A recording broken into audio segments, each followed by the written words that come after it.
உச்சநீதிமன்றத்தினுடைய தீர்ப்பு வெளியாகி இருக்கிறது. அரசியல் சாசன அமர்வில் 7 பேர் கொண்ட நீதியரசர்கள் தமிழ்நாடு அரசு வழங்கிய 2009 வழங்கிய உள்ளிடஒதுக்கீடு செல்லும் என்கிற ஒரு தீர்ப்பை வழங்கியிருக்கிறார்கள். அந்த தீர்ப்பு என்பது இங்கே இருக்கிற ஒடுக்கப்பட்ட அடித்தட்டில் இருக்கிற அருந்ததியர் மக்களுக்கு மிகப்பெரிய வாய்ப்பை அதை வழங்கியிருக்கிறது. ஏற்கனவே 14 ஆண்டுகளாக அந்த உத்தரவை அவர்கள் அனுபவித்து கொண்டிருக்கிறார்கள். இதில் முத்தமிழறிஞர் கலைஞர் அவர்களுடைய முயற்சியின் காரணமாக ஆதித்தமிழர் பேரவை கடந்த 30 ஆண்டுகளாக எங்களுடைய கோரிக்கையை நாங்கள் வைத்து அதில் போராடி அதில் பல்வேறு கருத்தரங்குகள், போராட்டங்கள், நடைபயணங்கள் இதெல்லாம் செஞ்சு தான் அதை நம்ம செஞ்சுருக்கிறோம். பேரவையில் 3 பேர் இதற்காக உயிரிழந்திருக்கிறார்கள். இந்த கோரிக்கைக்காக 3 பேர் உயிரிழந்திருக்கிறார்கள். மரியாதைக்குரிய வழக்கறிஞர் நீலவேந்தன் அவர்களும், திருச்சி ராணி அவர்களும், திருப்பூர் மகேஸ்வரன் அவர்களும் இந்த கோரிக்கைக்காக உயிரிழந்திருக்கிறார்கள்.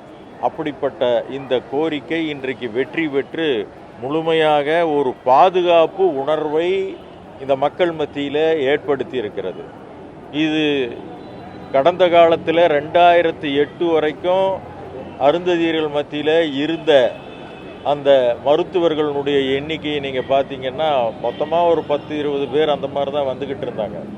ஆனால் இந்த உள்ளிடஒதுக்கீடு 3 விழுக்காடு வந்த பிறகு ஒவ்வொரு ஆண்டும் ஒரு 100 மருத்துவர்கள் வரக்கூடிய வாய்ப்பு இன்றைக்கு கிடைத்திருக்கிறது. ஏறத்தாழ 1000 பேர்களுக்கு மேலாக பொறியாளர்கள் வந்து கொண்டிருக்கிறார்கள். நீதிபதி அதே போல் நீதியரசர்கள்லாம் அப்போல்லாம் கண்ணில் பார்க்கவே முடியாது. அருந்ததியர்களுடைய பிரதிநிதித்துவமே அங்கே இருக்காது.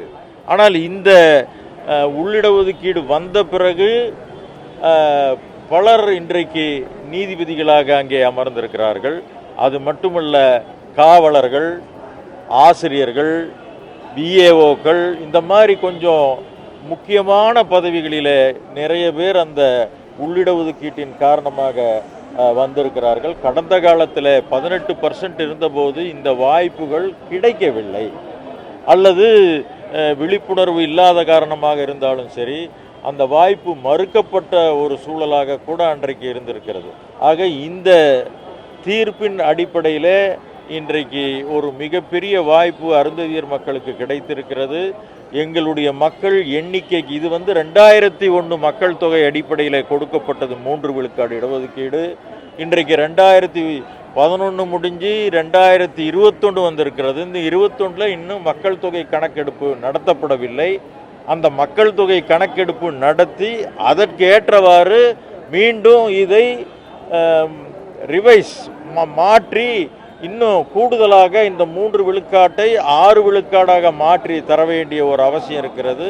அதை இந்த அரசு செய்யும் என்கிற நம்பிக்கை எனக்கு இருக்கிறது. இந்த தீர்ப்பு வருவதற்கு முத்தமிழறிஞர் முக்கிய காரணமாக இருந்தாலும் இன்றைக்கு முதல்வராக இருக்கிற தளபதி அவர்கள் இதில் அவர்களுடைய பங்கு ரொம்ப முக்கியத்துவம் வாய்ந்தது. இதில் விசாரணை நடக்கும்போது அதில் சிறப்பு வாய்ந்த அரசியல் சட்டத்தில் சிறப்பு வாய்ந்த ஒரு வழக்கறிஞரை நியமிக்க வேண்டும் என்கிற கோரிக்கையை நாங்கள் கொடுத்தபோது உடனடியாக அதை ஆதரித்து அதற்கான ஆணையை பிறப்பித்து மதிப்புக்குரிய சேகர் நாப்தே என்கின்ற ஒரு வழக்கறிஞரை நியமித்து கொடுத்தவர் நம்முடைய தளபதி அவர்கள்.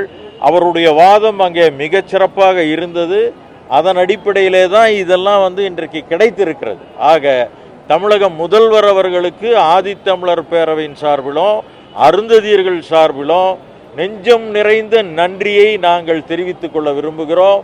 ஒட்டுமொத்த எல்லாமே முத்தமிழறிஞர் கலைஞர் தான் இது கொண்டு வந்தார் என்றாலும் அங்கிருந்து இன்றைக்கு வரைக்கும் இந்த திராவிட மாடல் அரசு தொடர்ந்து அருந்ததியர்களுக்கான நன்மைகளை தொடர்ந்து செய்து கொண்டிருக்கிறது. அந்த வகையில் இந்த தீர்ப்புக்கும் மிக பக்கபலமாக இருந்த தளபதி அவர்களுக்கும் ஆதித்தமிழர் பேரவையின் சார்பிலும் அருந்ததியர்கள் சார்பிலும் நெஞ்சம் நிறைந்த நன்றியை நாங்கள் தெரிவித்துக் கொள்கிறோம். நன்றி, வணக்கம்.